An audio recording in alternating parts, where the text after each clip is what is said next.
celui que nous sommes venus pleurer était quelqu'un de grand, d'immense. Nous retenons de l'homme sa disponibilité légendaire parce que chaque fois que vous l'appelez, il est disponible, il répond à vos questions, il répond à vos sollicitations. Ça le court par les rues, pour nous c'est important. Nous retenons également de l'homme sa qualité de vie. Vous voyez, jusqu'à présent, personne n'a battu son record de son hauteur. Il est champion du Bénin. Donc ça veut dire quoi? Il avait une qualité de vie. Il aimait prendre soin de lui-même, même dans son apparence physique. Vous constatez bien que Jérôme Carlos était quelqu'un de complet. Je retiens également qu'il avait un rapport particulier avec chacun de nous. Donc avec tout le monde qui est venu ici, il avait vraiment un rapport particulier. Et pour nous, c'est l'incarnation de l'humilité, de la disponibilité, je l'avais déjà dit.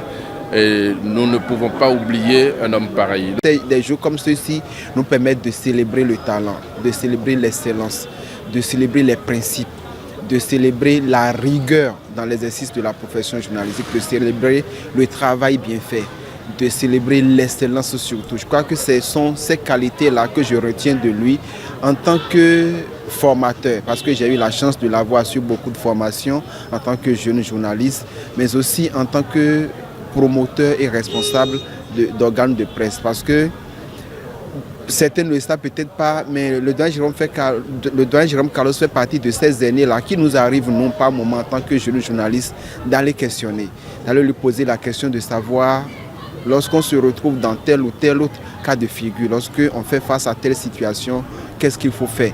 Et il a toujours cet esprit d'enfant-là de vous accueillir. En juin 2003, c'est avec Jérôme Carlos que j'ai eu la chance d'aller au micro d'une radio pour la première fois.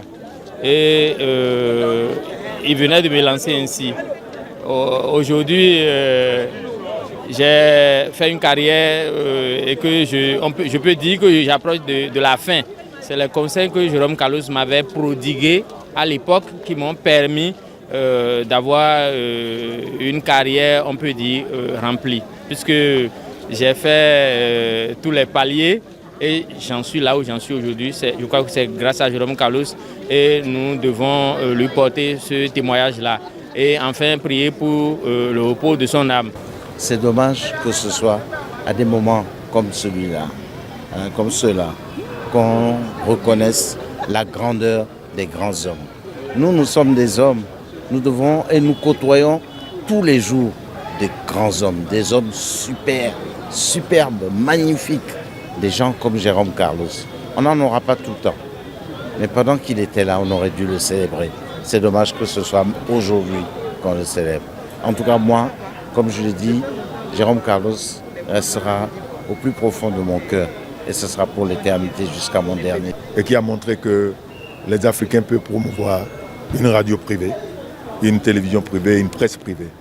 Il a été au rendez-vous des réformes, des états généraux de la presse et qui ont conduit à tout ce que nous vivons depuis 20 ans.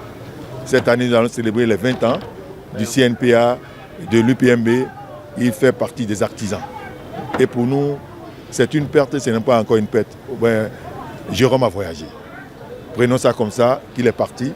Mais nous devons garder en mémoire la pensée positive qu'il a essayé d'inculquer à la presse béninoise surtout. Pour dire que la presse africaine doit être au rendez-vous des grandes actions du monde.